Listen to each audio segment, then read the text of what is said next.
अस्सलाम वालेकुम जी, I am doctor Imran. आज हम बात करेंगे चेस्ट पेन के हवाले से। बहुत सारे पेशेंट्स इस चीज़ में बाज़ दफ़ा डायग्नोस्टिक पॉइंट ऑफ व्यू से तशख़ीस के हवाले से बहुत कंफ्यूज होते हैं, एम्बिगुअस होते हैं कि ये क्या जो चेस्ट पेन हमें हो रही है ये हार्ट की वजह से है, कोई और मसला है। और अल्लाह ना करे अगर ये हार्ट के सिम्टम्स हैं तो फ़ौरन क्या किया जाए। This is very important.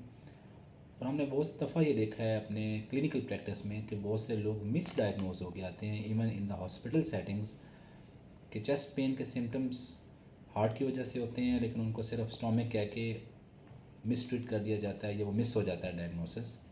तो कुछ चीज़ें जो बहुत इंपॉर्टेंट हैं कि जो हमें ये बताएं कि ये जो चेस्ट पेन है ये हार्ट की वजह से है, हो सकती है, या किसी और वजह से है, और इमीडिएट रेमेडी क्या की जाए। सबसे पहले तो वो लोग जिनमें कोमॉर्ब्स हैं, कोमॉर्ब्स का मतलब है वो शुगर के मरीज़ हैं, उनको ब्लड प्रेशर है, उनमें मोटापा ओबेसिटी है, स्मोकिंग करते हैं, स्ट्रॉन्ग फैमिली हिस्ट्री है हार्ट अटैक्स की।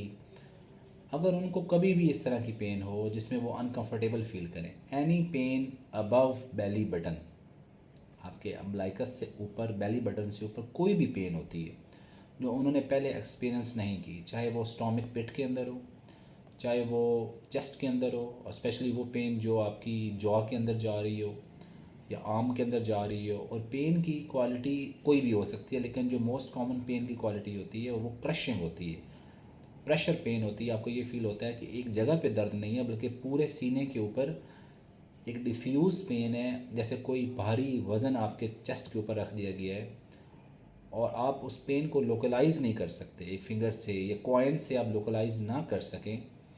और वो पेन आपके हाथों में भी जा सकती है, आपके जबड़े में भी जा सकती है, और उसके साथ अमूमन प्रोफ्यूज स्वेटिंग होती है, बहुत पसीना आता है, त्रेली आती है और बात करने में दुश्वारी, और आपको ये लगता है कि मुझे ओपन एयर में जाना चाहिए। तो ये मोस्ट प्रोबेबली अगर कोमॉर्ब्स भी हैं तो ये कार्डिक पेन क्लिनिकली आप इसको कह सकते हैं। और वो पेन आपको बिठा देती है, इज़्तिराब में डालती है, आप चल नहीं पाते, चलते हैं तो और वर्स हो जाती है, रेस्टिंग में कुछ बेहतर होते हैं, जैसे चलने की कोशिश करते हैं तो वो आपको बिठा देती है। तो ये समझ लें कि मोस्ट प्रोबेबली आपको कार्डिक पेन है, आल्दो उसको प्रूव तो हॉस्पिटल में किया जा सकता है। इसमें हमने करना क्या है, इसमें 3 बड़े काम करने हैं। एक तो आपने मूव नहीं करना, अपने आप की बॉडी को आपने रेस्ट देना है, टिक के बैठना है। इस तरह भी हालत में कहीं इधर भाग रहे हैं उधर भाग रहे हैं, ये बहुत ख़तरनाक चीज़ है कि आपने अपने हार्ट के ऊपर स्ट्रेस नहीं देनी, उसको रिलैक्सिंग मोड में रखना है, रिलैक्स रहना है। मूव करेंगे हार्ट के ऊपर और प्रेशर पड़ेगा, आपका हार्ट अटैक वर्स हो जाएगा। सेकंड बड़ा काम जो करना है वो कॉल फॉर हेल्प करनी है, क्योंकि उसमें थोड़ा टाइम लगता है। आप 10 मिनट, 15 मिनट, 20 मिनट तो उसको लग जाते हैं। उस दौरान आप बाकी जब काम करेंगे तो आपकी हेल्प पहुंच जाएगी। हेल्प में आप अपने किसी रिलेटिव को कॉल करें, 1122 पे कॉल करें, किसी हॉस्पिटल में कोई जाने वाला उसको कॉल करें। कॉल फॉर हेल्प बहुत ज़रूरी है ताकि अर्जेंट आपको हॉस्पिटल फैसिलिटी में पहुँचाया जाए। थर्ड जो काम आप घर में कर सकते हैं, और तमाम मैं अपने पेशेंट्स को कहता हूँ कि एक पिल बॉक्स बनाएं। पिल बॉक्स किसी भी मेडिकल स्टोर से मिल जाता है। पिल बॉक्स का मतलब ये होता है उसमें 3-4 आप टैबलेट्स पहले से ही आपके जेब में, आपके पॉकेट में, आपके बैग में मौजूद होनी चाहिए, आपके घर में भी उसका एक सेट मौजूद होना चाहिए। उसमें 2 तरह की दवाइयाँ हैं। एक होती है सिंपल एस्पिरिन, 300 मिलीग्राम एस्पिरिन, जो आप अमूमन आप हर मेडिकल स्टोर से आप ले सकते हैं। और एक दवा होती है क्लोपिडिग्रल, उसके अंदर होती है, वो 75 मिलीग्राम की होती है, उसकी 4 गोलियाँ, वो भी 300 मिलीग्राम बन जाएगा। जब 4 गोलियाँ 75 मिलीग्राम की होंगी तो टोटल 300 मिलीग्राम बनता है। तो एस्पिरिन की एक गोली 300 मिलीग्राम की और क्लोपिडिग्रल की 75 मिलीग्राम की 4 गोलियाँ आपके उस पिल बॉक्स में होनी चाहिए। तो आपने करना क्या है कि जो 4 गोलियाँ हैं वो पानी के साथ ले लेनी है, निगल लेनी है फ़ौरन।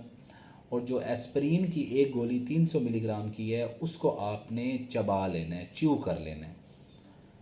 ये एक समझ के कि इसके से बहुत बड़ा मॉर्टेलिटी बेनिफिट होता है। इससे आपका जो क्लॉट होता है वो किसी हद तक डिज़ॉल्व होना शुरू हो जाता है, और अब हॉस्पिटल टेरिटरी में अमूमन आप पहुंच जाते हैं। और हम जब हॉस्पिटल में जाते हैं पहला काम हम यही करते हैं, ईसीजी करते हैं और ये मेडिसिन फ़ौरन हम खिला देते हैं। बाकी टेस्ट तो बाद में होते रहते हैं। इसके अलावा हो सकता है कि डॉक्टर आपको ईसीजी करे, एक ब्लड टेस्ट होता है जिसको ट्रोपाई कहते हैं, उसे आपको कन्फर्म 3-4 घंटे के बाद रेज़ होना शुरू होता है। सीरियल ईसीजीज़ करनी पड़ सकती हैं, और हो सकता है अगर खुदा न खास्ता आपको एसटी एलिवेशन एमआई जो heart attack, full blown heart attack होता है, उसमें खून को क्लॉट को तोड़ने वाला इंजेक्शन भी लगाया जा सकता है, या आपको एंजियोग्राफी अगर जल्दी आप टाइम पे 90 मिनट्स में पहुंच जाते हैं हॉस्पिटल सेटिंग में, तो आपको फ़ौरन एंजियोग्राफी करके फ़ौरन उस क्लॉट को निकाल भी लिया जाता है, जिसको प्राइमरी पीसीआई कहा जाता है। तो ये डिफरेंट तो हॉस्पिटल के काम है। आपके करने वाला काम ये है कि पिल बॉक्स आपके पास हो।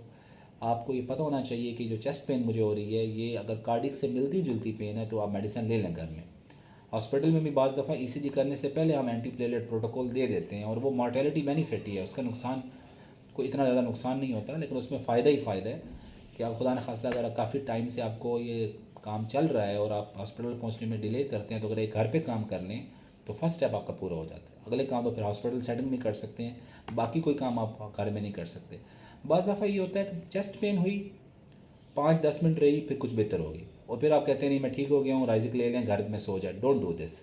अगर आपको इस तरह के सिम्टम्स हैं और पेन हुई है और वो बेहतर हो जाती है, आपने हर हाल में हॉस्पिटल जाके ईसीजी करके अपने डॉक्टर से कंसल्ट करना है।